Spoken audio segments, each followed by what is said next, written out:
Universidad Escuela Libre de Derecho les da la bienvenida a su segundo ciclo de videoconferencias sobre los efectos jurídicos de la pandemia COVID-19.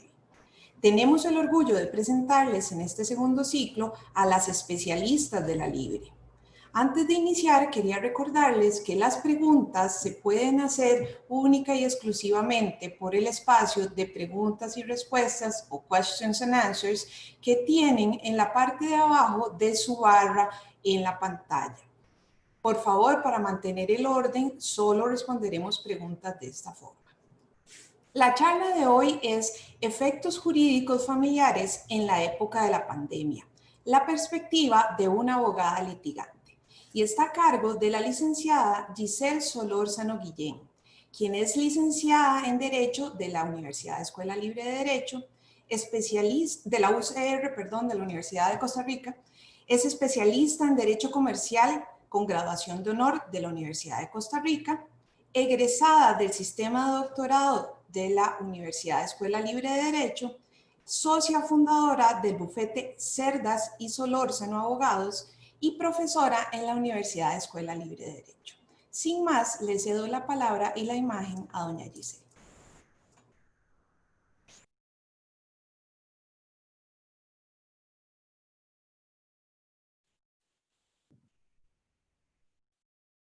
Buenos días, voy a compartir, espero que todos estén bien, primero que nada, ¿verdad? Voy a compartir mi presentación aquí. Listo. ¿Ok?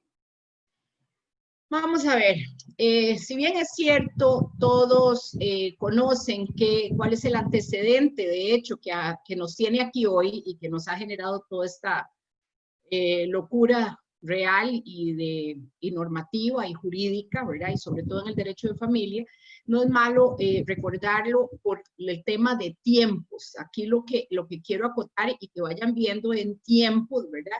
Lo rápido que está evolucionando esto y lo rápido que estamos viviendo hechos determinados. En enero del 2020, la Organización Mundial de la Salud emite el 30 de enero del 2020 un comunicado de alerta mundial en virtud de que en Wuhan, como todos sabemos, ha aparecido un nuevo tipo de coronavirus y ha estado ocasionando diferentes muertes en diferentes partes del mundo.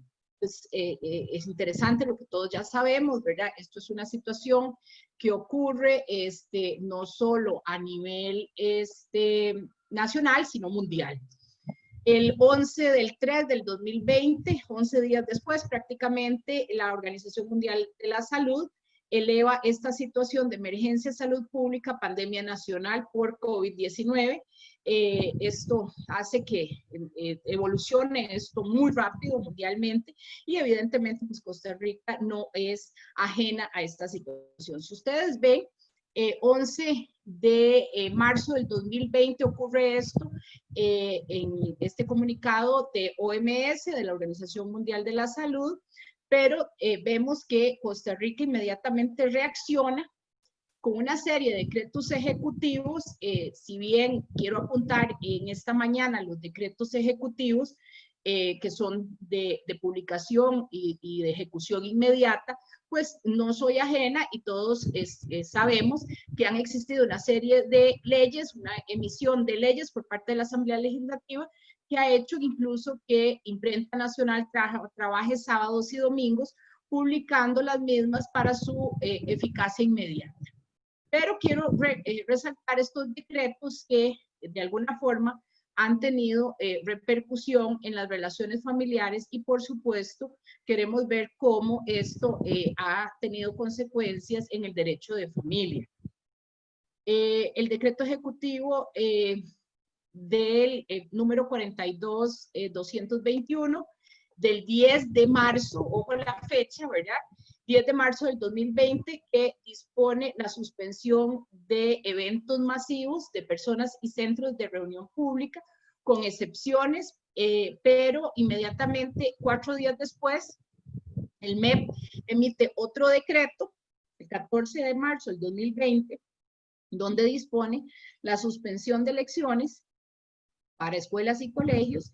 En la actualidad todos sabemos que las lecciones no están suspendidas, pero las clases son vía internet, de trabajos remotos, todo por vía electrónica.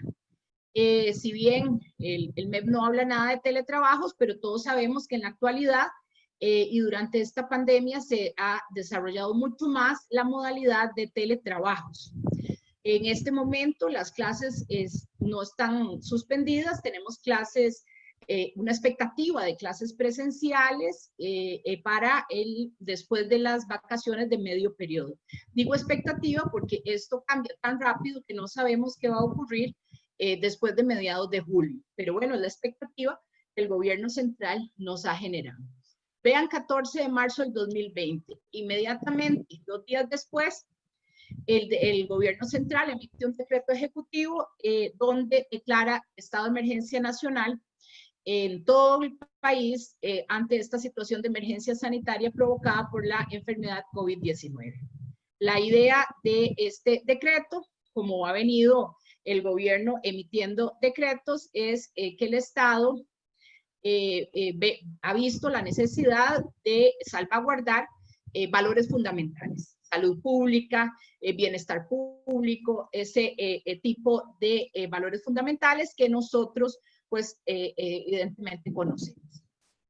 Este decreto del 16 de marzo, vean que 3 días después se emite otro decreto, esta vez del Ministerio de Trabajo, ¿verdad? Donde se crea un procedimiento ágil y eficiente para que la Dirección Nacional de la Inspección del Ministerio de Trabajo tramite solicitudes de suspensión de contratos de trabajo con ocasión de estas medidas de emergencia. Solo para referenciarles a nivel de litigante, yo sí tuve muchos casos inmediatamente de esta índole de suspensión de contratos laborales y los clientes me comentaban que en el Ministerio de Trabajo habían filas afuera de gente que quería gestionar esta suspensión de contratos laborales. Esto fue de inmediato. Bueno, a nivel, digamos, de casuística en derecho de familia, yo quisiera esta mañana resaltar 2 que hemos tenido en la oficina. 2 grandes áreas del derecho de familia, que es la casuística a nivel de interrelación familiar, el régimen de comunicación, cómo estas situaciones de hecho y estas situaciones de derecho han permeado la situación del régimen de interrelación familiar. Y la otra, el otro gran tema es el tema de pensiones alimentarias, que también hemos tenido casos en la oficina que han sufrido el impacto directo de la pandemia en las relaciones patrimoniales familiares.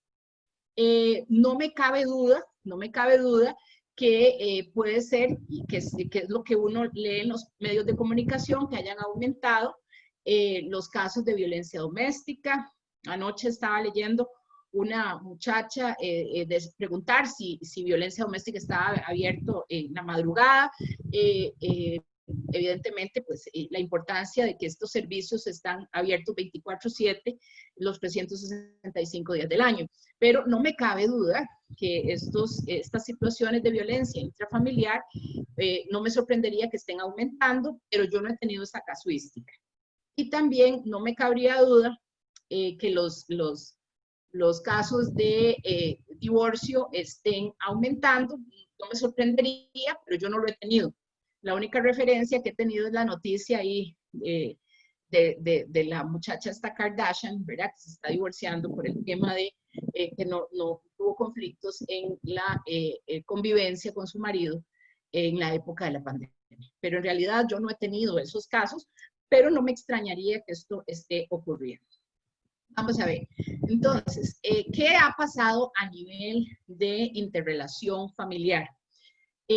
Bueno, si antes teníamos situaciones de padres que estaban difíciles, o madres específicamente, porque son los casos que he tenido, madres que tienen la custodia, esto no quita que los padres pueden tener la custodia de menores, pero madres que tienen la custodia de menores, y si antes era difícil que permitieran, entre comillas permitieran, ¿verdad?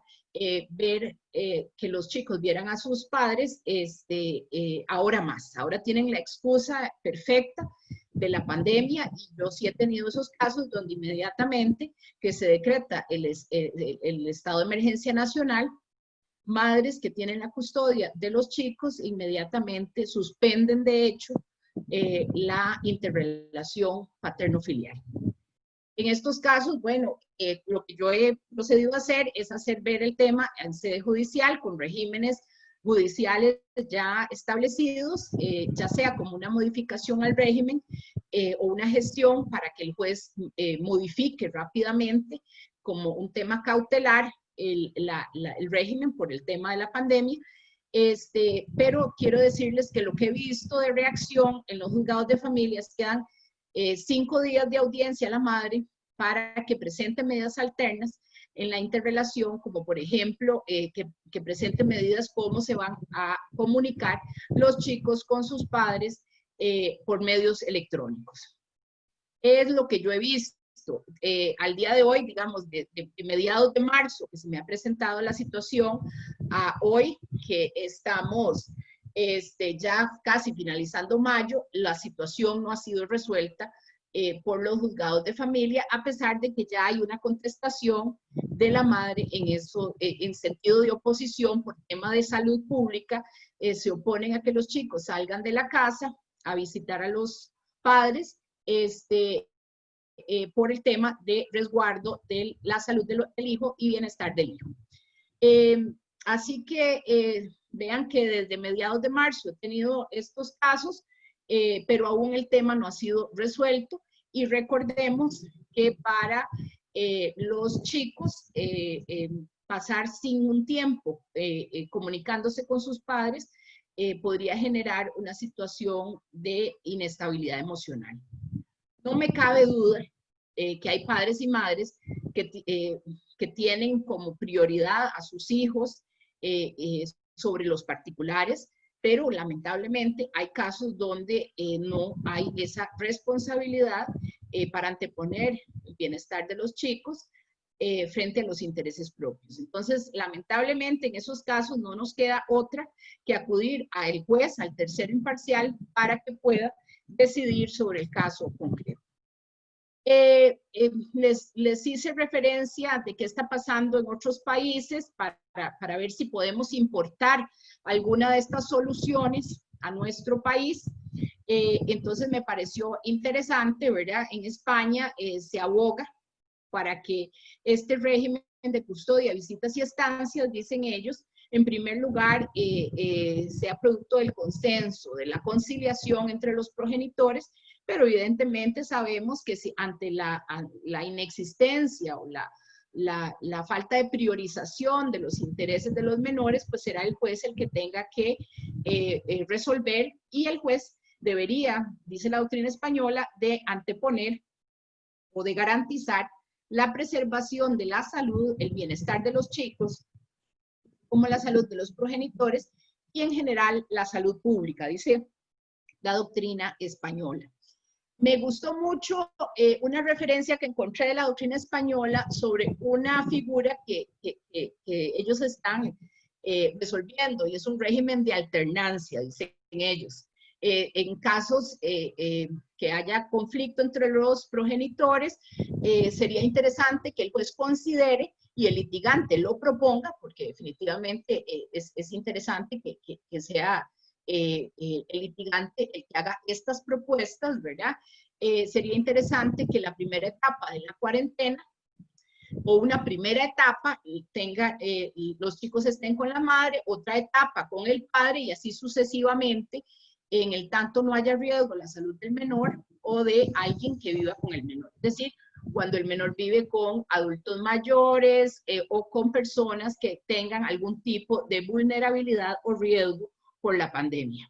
Entonces, me gustó mucho esa incorporación del régimen de alternancia, que no lo he visto en Costa Rica. Repito, no he tenido ningún caso de estas inquietudes que el juez haya resuelto con rapidez, con la rapidez que se necesita, si bien los decretos que he referenciado han sido decretos muy rápidos, de pocos días de emisión, de diferencia, no veo a nivel de litigio la misma rapidez, la misma prontitud con la que se necesita resolver estos casos en nuestra sede judicial.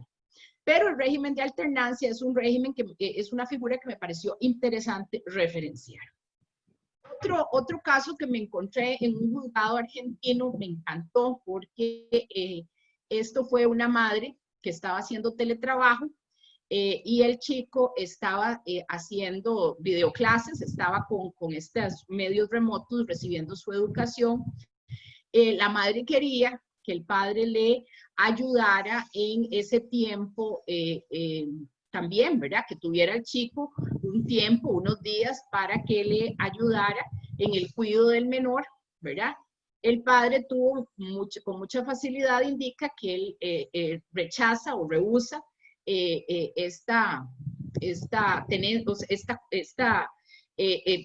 con el chico estos tiempos, ¿verdad? Unos días de la semana por un tema de salud y que sería riesgoso para el menor y para los otros hijos que vivían con él. Este caso me pareció muy interesante porque el juez resuelve que el papá tiene obligatoriamente, ¿verdad?, que tener al chico los fines de semana. Una de las cosas simpáticas que el papá decía es que para no ocasionar riesgo a los otros hijos que vivían con él, que él estaba dispuesto a pasar los fines de semana en la casa de la mamá, ¿verdad?, su antigua pareja, para estar con los chicos y cuidarlos en los fines de semana. Evidentemente, bueno, el juez, esto generaría nuevos roces, ¿verdad? Evidentemente el juez con mucha sabiduría le dijo que no, que el chico tenía que estar los fines de semana con él en su casa de habitación, pero interesante también es ver cómo el juez ponderó, porque estos son casos concretos, ¿verdad? El juez tiene que valorar el caso concreto. Aquí no hay líneas infalibles, no hay reglas absolutas. Hay consideraciones que hacer en los casos particulares y el juez aquí consideró que había razones de salud, el interés superior de la persona menor de edad y que se podía trasladar al chico, ¿verdad?, al domicilio del otro progenitor porque no había, digamos, una situación geográfica que ameritara una larga distancia. Entonces, bueno, a mí me pareció interesante porque yo también he tenido consultas de madres haciendo teletrabajo, que están en la casa de habitación, están bastante cansadas, ¿verdad? No solo tienen el recargo del trabajo, ¿verdad?, cotidianamente hacían presencialmente, sino que también ahora tienen las clases virtuales de los chicos. En algunos casos de chicos de preescolar, con mucha presencia de ellas, ¿verdad? Entonces, bueno, se les ha convertido esto en el recargo del teletrabajo, de las clases virtuales de los chicos y, por supuesto, las labores de la casa. En Costa Rica, yo no conozco un caso donde un juez obligue a un progenitor a estar unos días con sus hijos.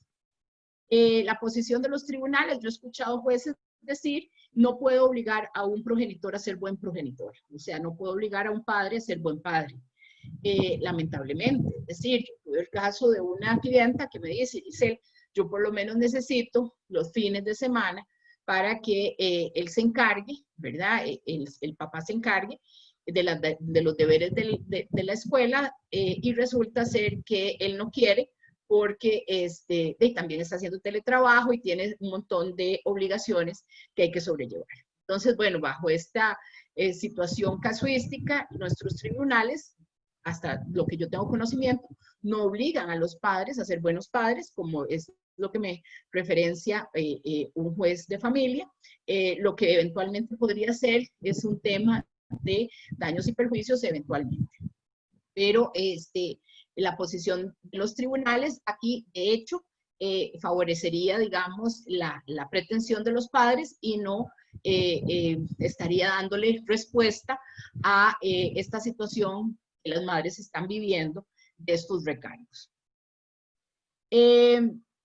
A mí presenté esta filmina para evidenciar qué es lo que hay que tener claro en estos casos. ¿Qué es lo que la doctrina ha dicho? ¿Cuáles son los objetivos que deben de cumplirse en estos casos? En primer lugar, evaluar la seguridad y la integridad de la persona menor de edad en todos los sentidos y en un momento determinado. Esta situación de la pandemia ha hecho que de un día para otro, de la mañana a la tarde, las situaciones cambien. Entonces, esto implica necesariamente una respuesta muy rápida del juez de familia para que le dé justicia pronta y cumplida que requiere el administrado de justicia. En segundo lugar, el objetivo es evaluar la posibilidad de riesgos y daños futuros y otras consecuencias de la decisión en su seguridad. Evidentemente, tener clarísimo que esta situación de la pandemia genera el hecho de que la persona menor de edad, si se corta la interrelación paterno-filial o la interrelación familiar en términos generales, le va a ocasionar a esta persona menor de edad mucha preocupación, agregándole a esta situación el hecho de que el chico se sienta abandonado de su progenitor o del progenitor que no tiene la custodia de su hijo. Esto es una situación muy importante a considerar. En términos de regla general, la idea es que los chicos no pierdan el vínculo con sus progenitores, con ninguno de los dos, pero hay que ver situaciones excepcionales particulares y valorar esta situación de riesgos, porque hay riesgos en dos sentidos, no solo un tema de salud, en la integridad física, sino en la salud emocional, en la salud psicológica de la persona menor. Y evidentemente el tercer objetivo es mi gran preocupación como litigante, que es atender a la justicia pronta y cumplida. No solo es el tema de que los juzgados adopten herramientas tecnológicas, sino es el hecho de que den respuestas rápidas. Son las respuestas que necesitamos en el litigio. Las situaciones en derecho de familia mutan. Si ya teníamos un principio de mutabilidad en derecho de familia, con la pandemia esta mutabilidad es mucho más rápida y tenemos que darle una respuesta rápida a los administrados de justicia. Ya, no sé si conocen, pero se los referencié, la doctrina internacional referencia, ¿verdad? La normativa, la importancia de la normativa en materia internacional, en materia de derechos humanos, Pacto Internacional de Derechos Civiles y Políticos, Pacto de Derechos Económicos y Sociales y Culturales, Declaración Universal de Derechos Humanos, Convención Americana de Derechos Humanos, las 100 reglas de Brasilia sobre acceso a la justicia de las personas en condición de vulnerabilidad, la que me parece súper importante, observación 14, donde la persona menor de edad, se evidencia que la persona menor de edad necesita establecer un vínculo con los cuidadores a una edad muy temprana y ese vínculo, si es adecuado, debe mantenerse a lo largo de los años para ofrecer un entorno estable. Vean que ni siquiera habla de progenitores, cuidadores en general. Este tema es un tema de comunicación familiar, no es un tema circunscrito a relaciones padre-hijo, ¿verdad? El artículo 9, inciso 3 de la Convención de Derechos del Niño, recordarla, el artículo 18, que también habla del interés superior del niño o niña, de relacionarse con sus padres, de tener contacto personal y directo con ambos, salvo situaciones de excepcionalidad, como por ejemplo riesgo real de salud, porque el chico, por ejemplo, tiene asma, que vamos a ver en situaciones particulares, por ejemplo. La OEA publicó el 7 de abril, vean qué reciente, del 2020, una guía práctica de respuestas inclusivas y con enfoque de derechos ante el COVID en las Américas, y para lo que nos interesa a nosotros aquí es para garantizar que las personas menores de edad puedan ver a sus padres ante la situación de hecho de la separación de los padres. Quise poner una consideración, digamos, ¿qué dice la doctrina? ¿Qué es lo que hay que analizar en el caso concreto? El litigante, ¿qué tiene que tener claro? ¿Qué le tiene que preguntar al cliente? Y que tiene que sobre qué base casuística particular tiene que resolver el juez. Bueno, hay consideraciones. Por ejemplo, si el chico es un chico sano, si tiene diabetes, si tiene asma, si tiene presión alta, el tema del traslado del menor, si el traslado es largo o cerca, si amerita parar en algún lado, ¿verdad? Almorzar o comer en algún lado, por ejemplo. Si hay contagio de transmisión comunitaria, si no puede establecerse ningún nexo epidemiológico o existe algún caso importado porque hay un familiar viajero, ¿verdad? O hay viajero contagiado, ¿verdad? O viajero en cuarentena. O hay familiares o amigos que están cerca del menor o del padre con recomendación médica de aislamiento. Bueno, esas son consideraciones que harían, ¿verdad? La imposibilidad de llevar al chico a esas casas en particular, ¿verdad? También hay otra consideración casuística que hay que considerar: cuál progenitor debe salir a trabajar fuera del hogar o cuál tiene que mantenerse aislado trabajando desde la casa. Hay que considerar también si en el núcleo familiar del menor hay adultos mayores o el núcleo familiar en términos generales, no solo de la madre o el padre, ¿verdad? Del abuelo o la abuela, porque es interrelación familiar, o existe alguna persona en estado de vulnerabilidad a la enfermedad. Hay que también verificar mecanismos virtuales disponibles y acceso que tiene realmente el menor. Digamos, yo conozco un caso de 3 chicos, ¿verdad? Que están supuestamente recibiendo clases virtuales y dependen del celular de la mamá, nada más un celular de la mamá. Entonces, bueno, hay que ver si realmente hay acceso remoto, ¿verdad? Para la comunicación de los chicos con el progenitor o con la familia, que pretendemos que se dé la comunicación. Bueno, eso es, digamos, lo que está a nivel de interrelación familiar. Digamos que yo podría concluir en esta primera etapa que mi gran inquietud siempre es la rapidez judicial. Yo creo, ¿verdad? Por lo menos en mis casos, en estos casos no se está resolviendo con la rapidez que necesita la pandemia. Si bien hemos visto decretos muy rápidos, ¿verdad? Ser emitidos, ¿verdad? Y publicados, esa misma celeridad en esta materia, en este tema, no la están teniendo los jueces, en mi criterio, o los casos que yo llevo, por lo menos, no he tenido esa suerte. El otro gran tema, ¿verdad? Definitivamente, es el tema de pensiones alimentarias. Hemos visto personas que se quedaron sin trabajo, vimos cómo hay un decreto del Ministerio de Trabajo de alguna forma facilitando la suspensión de los contratos laborales. Hemos visto personas que se les ha disminuido su jornada laboral y consecuente disminución de su salario. Así que tenemos una situación económica producto de la pandemia que está siendo lamentablemente sufrida en algunas familias. ¿Qué tenemos entonces? Digamos, ¿qué podemos hacer como litigantes? Como litigantes podemos hacer 3 cosas. Una, plantear un incidente de disminución de pensión alimentaria rápidamente, ¿verdad? Pero es una demanda nueva, ¿verdad? Es una demanda nueva en la que hay que demostrar cambio de circunstancias. El cambio de circunstancias, en algunos casos es muy fácil de demostrar. La resolución del Ministerio de Trabajo, donde se suspende el contrato laboral, la constancia del patrono, donde se le disminuye el salario y la jornada laboral. Así que prácticamente tenemos mucho documento, ¿verdad? Sin perjuicio de que evidentemente pueda ser demostrado testimonialmente. Pero como es una demanda donde hay una variación de la pensión alimentaria, tenemos que demostrar cambio de circunstancias. Como nueva demanda, ¿qué es? ¿Qué tenemos de dificultad en el litigio? La notificación. Hay que notificarle a la parte demandada. La notificación siempre es difícil. Yo podría decir que hay casos donde la parte demandada se esconde, ¿verdad?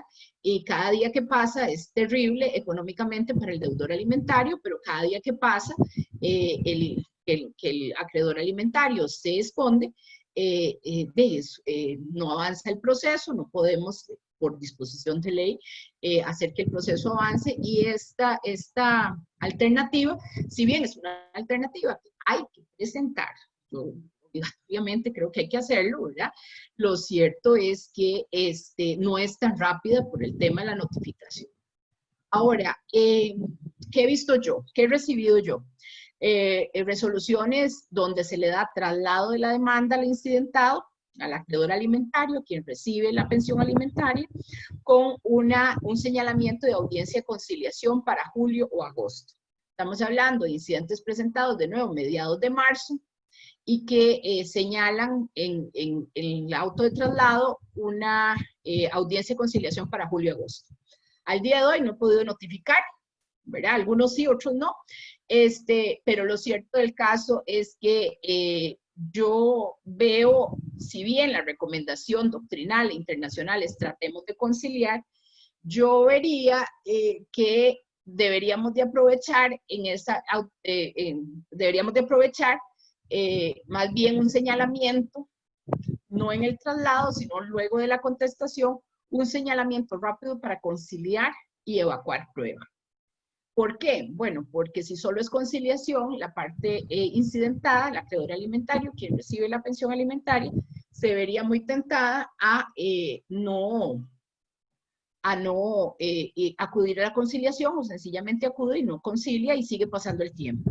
El tiempo es terrible para el deudor alimentario. Entonces yo creo que si bien hay que presentar el incidente de disminución de pensión alimentaria, no es una alternativa rápida que le esté dando satisfacción al interés del administrado de justicia. Entonces, bueno, yo creo que mi recomendación ahí sería rápidamente que se notifique, ¿verdad?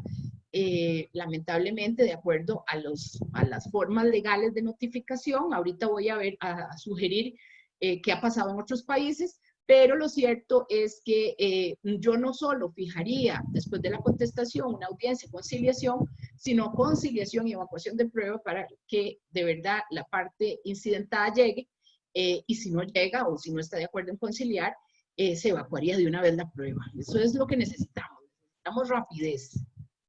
El otro tema que hay que plantear, y esto sí ha sido resuelto muy rápido por los tribunales. Aquí estamos hablando de hecha la solicitud para buscar trabajo. Ahorita les cuento de qué se trata. Un día después, 2 días después, el juez está resolviendo. Entonces yo ahí sí estoy tan contenta, ¿verdad? Porque realmente aquí hay una respuesta muy rápida de los jueces de pensiones alimentarias, donde ante la solicitud del obligado alimentario donde pide permiso para buscar trabajo. ¿Qué está haciendo el obligado alimentario? Bueno, el obligado alimentario pide permiso para buscar trabajo por un mes. Este mes, adjuntando los documentos, digamos, la prueba documental aquí es muy valiosa porque es la prueba inmediata que tiene el juez a la mano, puede presentar testigos, pero lo cierto es que mi predilección aquí sería por la prueba documental, que es la que más rápido tiene el juez y puede ayudarnos a que resuelvan ese 1 día, 2 días, ¿verdad? Que les estoy referenciando. Entonces, aquí solicitamos un mes para buscar trabajo. Ese mes se puede prorrogar, según la ley, para un mes más en casos extraordinarios. Yo ya voy por el 2.º mes, dicho sea de paso, ¿verdad? Ya tengo casos donde acreditamos que la situación continúa y ya están prorrogando a este mes más para buscar trabajo. Vamos a ver el tema, digamos a nivel legislativo. El artículo 31 es el que, de la Ley de Pensiones Alimentarias, es la que nos regula la autorización para buscar trabajo. ¿Qué es lo que tenemos que saber de esta norma? Primero, que ese mes o ese 2 meses, en casos extraordinarios, no es un monto que se perdona. Eso es algo importantísimo que el cliente tiene que saber. No se perdona. Ese mes o esos 2 meses siguen debiéndose por el deudor alimentario. Es decir, esta es una alternativa de curita. No es la alternativa que queremos, que es la disminución de pensión alimentaria. Es una alternativa de curita porque ese mes o esos 2 meses, el deudor alimentario siempre tiene que pagarlo, no es un perdón, ¿verdad? Sino es, digamos, la posibilidad de que busque trabajo para que pague, pero que pague ese mes o ese segundo mes.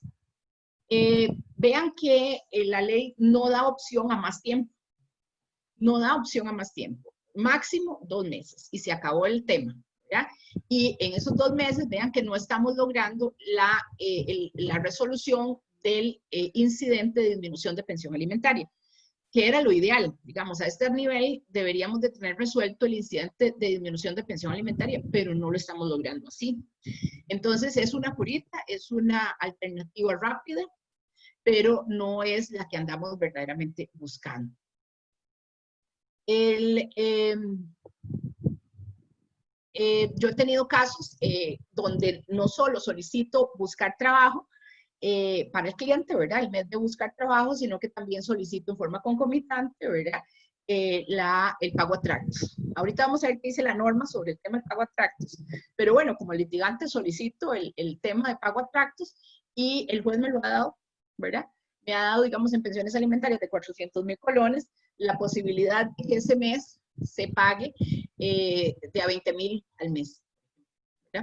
Eso ya lo tengo y es tal vez algo que hay que intentar a nivel de litigante, la solicitud de buscar trabajo y pago a tractos de una vez, aunque tal vez profesionalmente no estoy de acuerdo, pero lo he logrado.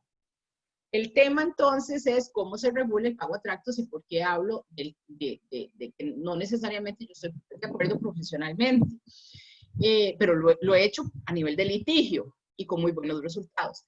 El tema de pago a tractos es que está regulado en el artículo 32 de la Ley de Pensiones Alimentarias y el acento que tiene es que se otorga el pago a tractos, pero solo para cuotas alimentarias atrasadas.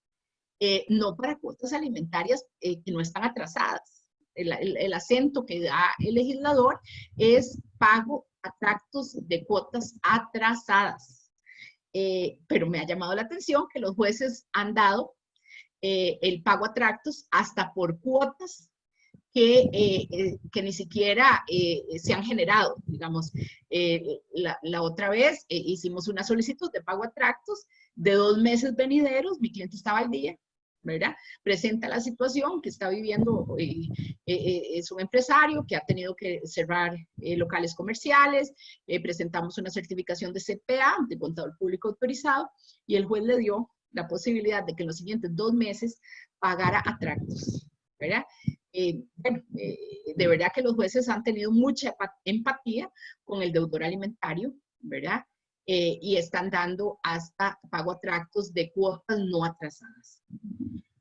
Así que bueno, como consejo del litigante, habría que pedir todo esto, ¿verdad? ¿Qué es lo interesante pago a tractos? Que se suspende, así como suspende el otorgamiento del beneficio de buscar trabajo, suspende la orden de apremio al deudor, la orden de captura que haya sido expedida. Y ahí eso nos trae a hablar del tema del apremio corporal. ¿Qué es el tema del apremio? Todos sabemos que ante el incumplimiento del deudor alimentario, el acreedor alimentario, quien recibe la pensión alimentaria, tiene derecho a solicitar apremio corporal. Y como me preguntarían los clientes, ¿qué es apremio corporal? No es cárcel, ¿verdad? Contra el deudor moroso, ¿verdad? Las limitaciones son limitaciones establecidas por ley. En mi criterio profesional son reserva de ley. La ley dice que no procedería el apremio o la cárcel, ¿verdad? Contra el menor de edad o el mayor de 71 años, sencillamente, ahorita vamos a ver el artículo 25 que establece más limitaciones, pero lo interesante para esto es que la potestad de solicitar el apremio la tiene el acreedor alimentario, el derecho lo tiene. Puede pedirlo, puede no pedirlo, es su potestad, pero el juez ante esta situación de hecho tiene que darle. En mi criterio es obligatorio darle, ¿verdad?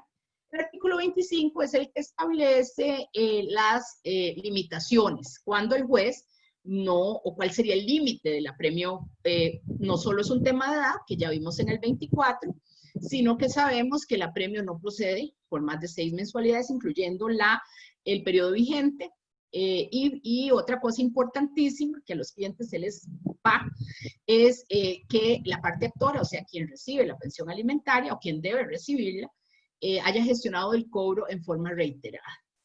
Yo le explico a mis clientes así: si la persona no paga enero, solicite apremio por enero. Si la persona no paga enero y febrero, en febrero no pida orden de apremio por febrero, porque pierde enero.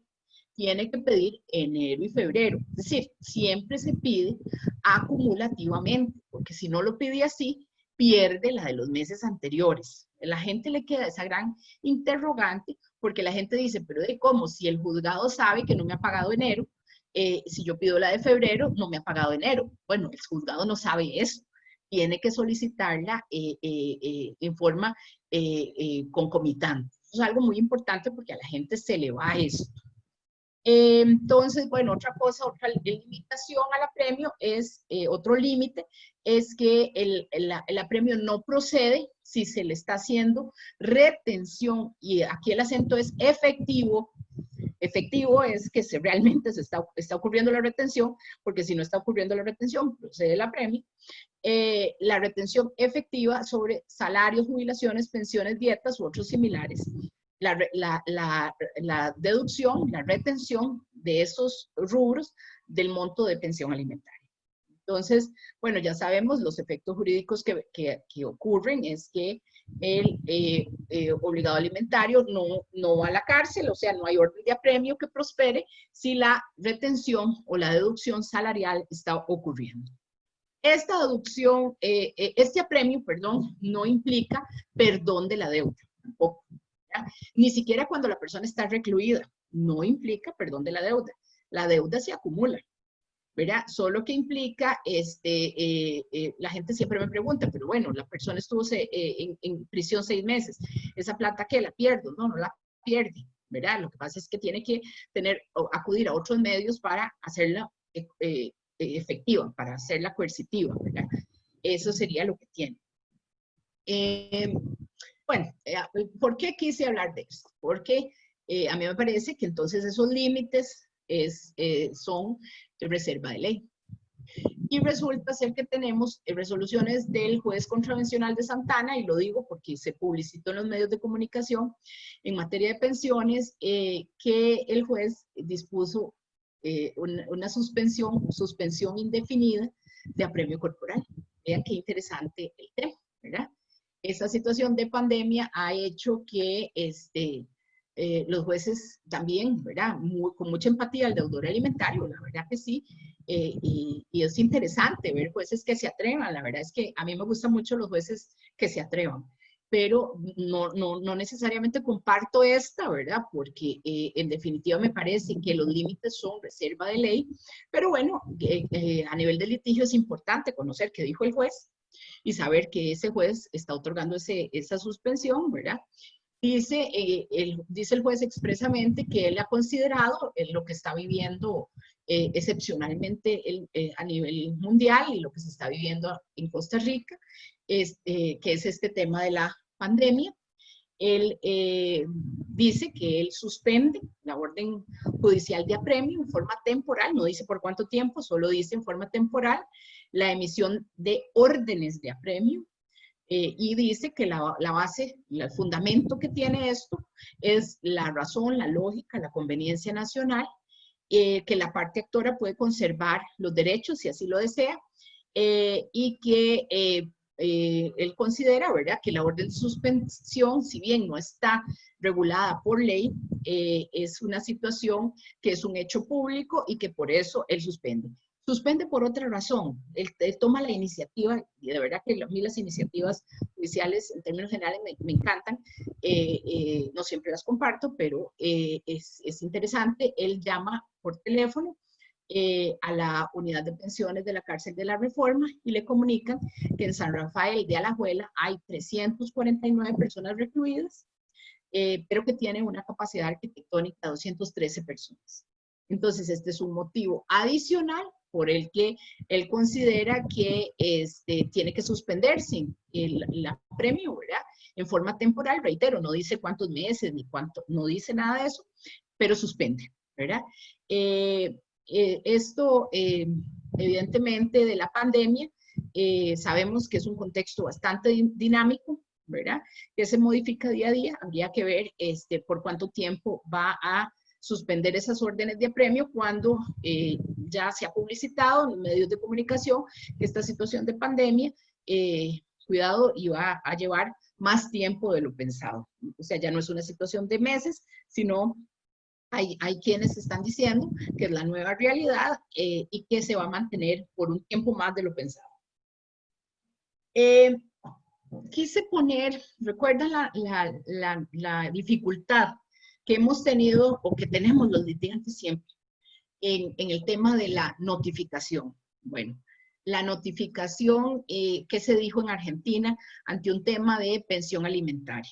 Hay un voto del Juzgado Nacional en lo Civil de 29 de abril del 2020 ante esta situación de pandemia, ¿verdad?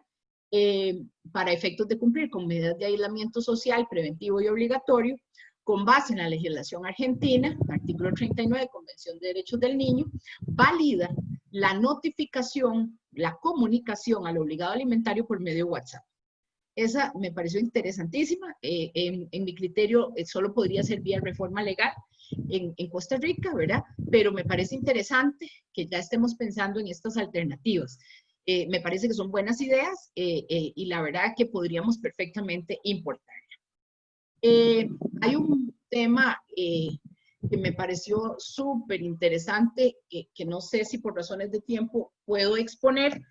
Rápidamente voy a tratar, porque culmino con 2 proyectos de ley que hay en la Asamblea Legislativa, pero hay un caso de reflexión a nivel de litigio que quise referenciar aquí, que lo pone, lo refiere Punto Jurídico de Masterlex, donde escribe el licenciado Ricardo Calvo, que tiene 30 años de litigio.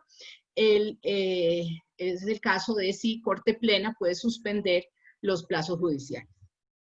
Corte Plena, en sesión 15-2020, del 20 de marzo del 2020, acuerda en su inciso G tener por suspendidos todos los plazos procesales. Y en sesión del 2 de abril, días después, ¿verdad?, acuerda derogar el inciso G, ¿verdad? Mi inquietud como litigante es la inquietud recogida en Punto Jurídico, ¿verdad? Es si estos plazos pudieron haber sido suspendidos por Corte Plena. Es decir, si Corte Plena tenía la competencia para poder suspender los plazos judiciales. Mi criterio, no, ya vamos a ver los artículos, pero lo cierto es que ya sabemos, todos los litigantes hemos recibido notificaciones durante la pandemia, sabemos que los jueces están en teletrabajo, la mayoría, ¿verdad?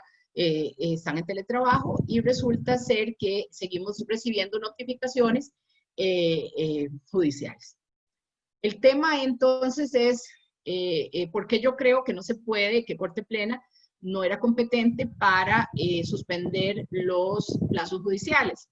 Bueno, porque nosotros tenemos el artículo 143, Código Procesal Civil, el Código Procesal Civil no vigente para civil y comercial, pero sí vigente en materia de derecho de familia, porque es de aplicación supletoria, establece la improrrogabilidad de los plazos de los actos procesales, salvo disposición en contrario, dice, ¿verdad? En mi criterio, reserva de ley. Para obtener prórroga es necesario solicitarlo antes de que vence el plazo, o sea, no es anticipado, ¿verdad? Y alegar justa causa. En este caso es prohibido a las partes, aún de mutuo acuerdo, dice, reducir o prorrogar un plazo perentorio. Y el artículo 30.1 del Código Procesal Civil, vigente en materia civil y comercial, dice que solo una ley puede variar los plazos procesales, que solo pueden interrumpirse por caso fortuito o fuerza mayor, reiniciándose en el momento que hubiere cesado la causa. Pero su concurrencia debe ser apreciada por el tribunal de oficio, es decir, el tribunal que revisa el caso, no Corte Plena, o a instancia de parte que la sufrió. En definitiva, ¿verdad?, estos 2 artículos nos llevan a la conclusión de que Corte Plena, en mi criterio profesional, no podría haber suspendido los plazos judiciales. Y lamentablemente hay litigantes que se atuvieron a la suspensión que hizo Corte Plena, y ya los juzgados y tribunales están rechazando los recursos que debieron de haber presentado en tiempo, las revocatorias que debieron de haber presentado en tiempo o gestiones que debieron de haber presentado en esos plazos procesales. Esta reflexión como litigante es para mí muy importante, ¿verdad? Porque muchas veces vemos circulares que no tienen la potencia y resistencia de una ley, ¿verdad? Tal vez contradiciendo una ley, o vemos esta situación de Corte Plena, por ejemplo, con criterios que no necesariamente compartimos o no necesariamente comparten los jueces, y hay que tener mucho cuidado. Para efectos de los temas que estoy narrando, ¿verdad? Hay dos proyectos en la Asamblea Legislativa que quiero resaltar. Uno que se publicitó ayer por CR Hoy, ¿verdad? Es un proyecto de ley presentado por un diputado del PAC, donde la idea es que el Estado pague las pensiones alimentarias de personas que se quedaron sin trabajo por el COVID-19. Establece también permiso para buscar trabajo de 3 a 6 meses y establece el monto, establece, digamos, que el Estado va a pagar como monto máximo de pensión alimentaria, digamos, o por concepto de pensión alimentaria de estos que sufrieron por el COVID-19, ¿verdad? Que se quedaron sin trabajo, el subsidio que el Estado da. En este sentido, digamos, si el Estado está dando un subsidio de 120,000 colones y la pensión es de 60,000, el Estado pagará 60,000. Pero si la pensión alimentaria es de 400,000 colones, el Estado solo pagará 120,000 colones. Bueno, este es un oxígeno, ¿verdad? Que este proyecto pretende dar, ¿verdad? Vamos a ver qué pasa con ese proyecto. Y el último proyecto que me pareció súper importante traer a colación, ¿verdad? Es un proyecto para reformar el Código Procesal Familiar. Este es más interesante todavía, me parece a mí, ¿verdad? Porque permite la liberación inmediata de las personas que están en prisión por no pago de pensión alimentaria, ¿verdad? Si bien mantiene el apremio, ¿verdad? Pero solo en casos mínimos, siempre y cuando la persona deudora alimentaria no se haya visto afectada por el tema laboral por la pandemia, ¿verdad? Pero es interesante porque ahora sí se le daría una respuesta legislativa de reserva de ley, ¿verdad? Al tema del apremio corporal. Y no lo dejaría al arbitrio del juez. Establece que la deuda alimentaria no se perdona a las personas, digamos, que incumplen el pago de pensión alimentaria. Esa deuda no se perdona, aunque estén libres, aunque no se haya ejecutado el apremio corporal, pero se aplicarían otros medios coercitivos, como son el embargo de bienes, etcétera. Que durante la pandemia las pensiones alimentarias solo contemplen las necesidades básicas de las personas beneficiarias y no sus estilos de vida. Eso me parece excelente. Que las personas, que se permita a las personas afectadas laboralmente por la crisis que puedan solicitar rebajos temporales en pago de pensión alimentaria, ojo, y sin apelación. Esto puede hacer que la resolución de estas peticiones sea muy rápida. Y que se prohíbe, el punto penúltimo ya lo había mencionado, ¿verdad? Pero el otro es que se prohíbe aumentos automáticos por este año y por el tiempo de la pandemia. Este proyecto anda también en la Asamblea Legislativa, vamos a ver qué ocurre, ¿verdad? Pero me parece que es un proyecto sumamente interesante. No sé si hay dudas, vamos a ver. Muchas gracias, doña Giselle. Si gusta, le leo las preguntas. Bueno, aquí estoy viendo, ya pude, digamos, yo creo que estoy compartiendo hasta las preguntas. No, señora. Ok, yo creo que ya. Ok. Vamos a ver, buenos días, Alejandra Vega. Bueno, muchas gracias por la participación primero, ¿verdad? Me dice, surge la siguiente pregunta. ¿Es cierto que la pandemia podría afectar la celebración y registro de nuevos matrimonios, así como ha afectado los procesos de divorcio? Bueno, el registro civil sigue trabajando. Digamos, una cosa interesante que a mí sí me pasó como litigante, ¿verdad? Es que si tuve que ir por unas ejecutorias de divorcio sentencias de divorcio a la corte y presentarlas al registro civil, pero el registro civil sigue trabajando. Digamos que mi inquietud como litigante es que a mí me parece que esas ejecutorias, todas las ejecutorias deberían demandarse de oficio por correo electrónico del juzgado al registro civil o al registro público, según corresponda, para evitar precisamente que la gente salga a eso. Si ocurre esto en otras sedes, por ejemplo, en tránsito, el juez de tránsito de oficio, ¿verdad? Y por vía interna, manda el registro para que se graben los vehículos o no se graben los vehículos. Entonces, a mí me parece que esa situación que ocurre en tránsito podría importarse en esta materia de las ejecutorias que los jueces de familia podrían mandar, me parece a mí, ¿verdad? Internamente al registro civil y al registro nacional para su correspondiente inscripción, tanto para cambio de estado civil en registro civil como para cambio de estado civil de los titulares de bienes inscribibles. Quiero decirle que a mí no me parece que del todo, ¿verdad?, la pandemia esté afectando la celebración o registro de nuevos matrimonios. No he tenido ese reporte. Y por supuesto no debería afectar tampoco procesos de divorcio. Doña Giselle, disculpe que la interrumpa un segundo. Era para recordarle a las personas que las preguntas solo se pueden realizar por las personas que están inscritas y participando del seminario mediante Zoom. Ninguna otra plataforma donde se esté transmitiendo la conferencia puede hacer preguntas. Gracias. Ok, vamos a ver. María Ángeles Campos nos pregunta, mi pregunta es la siguiente: ¿qué sucede en casos en que la persona deudor alimentario no puede y no tiene medios para poder interponer un incidente de disminución de pensión alimentaria y no tiene los medios para poder solventar el pago de la pensión?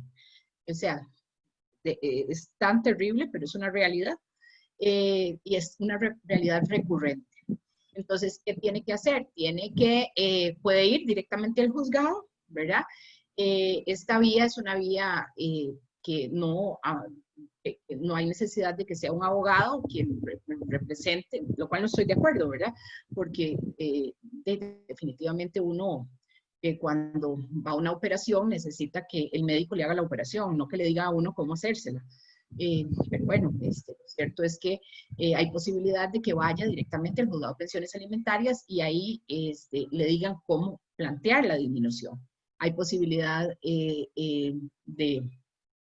no sé si los consultorios jurídicos están funcionando, pero sí hay posibilidad, digamos, si es una madre obligada alimentaria, que sí he tenido casos, no crean que no, la mayoría son hombres, son señores obligados alimentarios, pero he tenido mujeres obligadas alimentarias que podrían ir a pedir la ayuda de INAMU para que las represente, por ejemplo. O sea, sí hay vías donde perfectamente esta situación es gratuita para el usuario. No es mi recomendación, lamentable, pero sí hay vías para hacerlo y poder no pagar por este servicio, digamos. Fiorella Elizondo me pregunta cómo demostrar la demandada, madre del menor beneficiario de la pensión, que realmente no hay un cambio de circunstancias recientes. Bueno, digamos, estamos hablando de la pandemia específicamente, digamos. Entonces, digamos que el cambio de circunstancias, en este caso particular, se estaría dando por el tema de la pandemia. Los documentos que referencié son documentos de, por ejemplo, la resolución del Ministerio de Trabajo, con ocasión de la suspensión del contrato laboral o la constancia del patrono. Pero cuestiones que no tienen que ver con la pandemia, por ejemplo, podría perfectamente la incidentada, la madre, ¿verdad? Si es un caso que no tiene que ver con la pandemia, entonces podría, no sé, hay veces que el incidentista habla de que tiene un nuevo hijo, por ejemplo, y que por eso ya no puede dar la plata que le está dando. Hay jueces que dicen, bueno, si tiene un nuevo hijo, ¿para qué se pone a tener hijos si no puede con todo, ¿verdad? Pero bueno, este específico caso que nos propone Fiorella, ¿verdad? ¿Qué tendría que decir? Bueno, que tendría que decir que, por ejemplo, el hijo nació o concebido estando el proceso alimentario anterior vigente, antes de la sentencia. Entonces, es un tema de fechas. Es un tema de presentar la sentencia donde se fija la pensión alimentaria y la certificación de nacimiento del menor para evidenciar que no obedece a un cambio de circunstancias. Y también de la prueba testimonial, ¿verdad? Testigos donde la persona sabía, no hay un cambio reciente de circunstancias, sino que sabía desde antes de donde se estaba instaurando el proceso alimentario anterior. Eso es lo que habría que evidenciar. Prueba documental, prueba testimonial, prueba confesional, ¿verdad? Podría ayudarnos a evidenciar a la parte incidentista y que el juez aprecie que no hay un cambio de circunstancias reales recientes. Es lo que podría comentarles. Cris Mata me dice en relación a la notificación, me parece que hay que acudir a la notificación notarial. Claro, Cris, tienes toda la razón. Pero eso es para el cliente que tiene posibilidades de pago, ¿verdad? La notificación notarial es una excelente alternativa para sacarlo del mecanismo común de notificación que es a través de citador judicial o policía, ¿verdad? Del lugar donde vive el demandado, la posibilidad de notificación notarial. Se le solicita al juez, ¿verdad? La notificación notarial del notario público Giselle Solórzano Villén, carnet 5797, y él da la autorización y efectivamente es mucho más eficiente, más rápido, ¿verdad? No siempre, pero generalmente es así, que la notificación notarial es mucho más efectiva, ¿verdad? Fiorella nos cuenta, dice, ¿cómo se va a pedir una disminución de pensión alimentaria que nos tardará para el resto del proceso? Tienes toda la razón. Si la pandemia es temporal, ¿cómo puedo aplicar esta teoría en el proceso de pensión? O sea, Fiorella, mi queja como litigante en los procesos de disminución de pensión alimentaria es justamente el tiempo. El tiempo nos está comiendo. No solo nos está comiendo en temas de disminución de pensión alimentaria, sino también en los regímenes de comunicación familiar. El tiempo de duración es terrible, lo padecemos todos los litigantes, absolutamente, no solo en estas materias, sino en otras, ¿verdad? Tienes toda la razón, en la época de la pandemia, como dice la doctrina internacional, hay que resolver rápido y no se está resolviendo tan rápido. Solo las solicitudes para buscar trabajo y el pago a tractos es lo que se está resolviendo en 1 o 2 días máximo, es lo que yo he visto. Pero definitivamente tenés razón, no en estos temas de disminución de pensión alimentaria, que es lo que es el tema de fondo, es el plato principal, ¿verdad? Es lo que necesitamos que se resuelva rápido, no se está resolviendo rápido. Ahí es donde yo sé que los jueces tienen un montón de trabajo, o sea, yo sé que también hay una problemática que hay que resolver, pero aquí amerita que la disminución de pensión alimentaria se nos resuelva rápidamente, pero ya esto es un tema de Poder Judicial, es el tema que padecemos todos los litigantes todos los días, lamentablemente. La disminución tiene que ser rápida, o tal vez la respuesta está en este proyecto de ley, el proyecto de ley que les comentaba, donde se da la posibilidad de buscar trabajo por 3 a 6 meses, que ya es un tiempo mayor, y también la posibilidad de que se quite la premio corporal, que es lo más lesivo que tiene el deudor alimentario encima. Este proyecto de ley me parece muy bien, ¿verdad? Tal vez podría ser ahí la respuesta. O una respuesta rápida del Poder Judicial resolviendo, una respuesta rápida del Poder Legislativo publicando o aceptando, ¿verdad? Aprobando este proyecto que hay en la Asamblea Legislativa. Es los únicos 2 mecanismos que veo, porque realmente no se está dando. La respuesta rápida no se está dando para la disminución de pensión alimentaria. Y es una inquietud que no le estamos llegando al deudor alimentario, no le estamos llegando al administrador de justicia ahí. Y es una barbaridad, ¿verdad? O sea, sí tenemos que hacerlo rápidamente, pero ya eso está en la cancha del Poder Judicial o del Poder Legislativo. No tengo otra para hacer. No hay justicia pronta cumplida, podría ser un tema constitucional, pero habría que ver si la sala le entra al punto OK. Cris Mata me pone en relación con la notificación vía WhatsApp, me parece que si hay un incidente dentro del proceso principal, no veo mayor problema. Sin embargo, si se da un caso de acuerdo entre las partes de pensión voluntaria y no la han homologado y se presenta un incidente de rebajo, no se vería este tipo de notificación o alguna otra que no es propia de un proceso principal como una vulneración a la seguridad jurídica. Bueno, Cris, el tema es este. Vamos a ver, si hay un incidente de disminución de pensión alimentaria por cambio de circunstancias, que es lo que tenemos con la pandemia, es una demanda nueva y los medios de notificación son medios legales. El tema es su reserva de ley. No podría un juez llegar y decir que la notificación la va a hacer ahora por WhatsApp. Ahí sí tendría que existir una ley que venga a validar ese tipo de notificación. Si es un escrito dentro del proceso judicial ya instaurado, no necesitamos esta notificación más que el medio ya señalado en el proceso. Pero lamentablemente, digamos, el tema argentino de la notificación por WhatsApp, tendríamos que validarla solamente vía ley, no hay otra.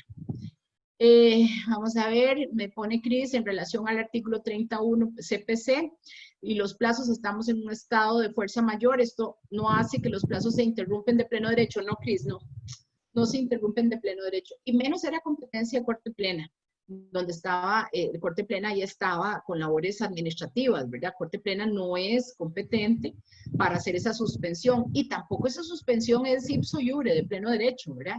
De hecho, quiero decirte que los tribunales están rechazando recursos. Cris, creo que podés hacer el alegato, pero no le veo mayor prosperidad, sinceramente, ¿verdad? Jocelyn Solano me pone si se puede aplicar un incidente de aumento de pensión alimentaria, ya que han cambiado los gastos del menor y eso durante la pandemia no cambian, como pago de mensualidades de educación, etc. O sea, en este periodo podrían existir incidentes de aumento, sí, claro, si hay cambio de circunstancias para ello. Es decir, si tenemos un caso donde más bien hay gente que le ha ido muy bien en esta pandemia, o sea, no sé, los dueños de supermercados, les ha ido, creo bien, ¿verdad? Mejor de lo que podría yo hipotizar, tampoco es que tengo una estadística, pero podríamos pensar que a esta gente le ha ido muy bien, ¿verdad? En ese caso, si también han aumentado los ingresos de esa persona y puede colaborar más, me parece que ahí tenemos un incidente de aumento de pensión alimentaria. No es que el incidente de aumento ha desaparecido, es que, digamos, en esta época de crisis económica, lo común es que la gente está sufriendo económicamente, pero evidentemente hay grandes ganadores de esta pandemia.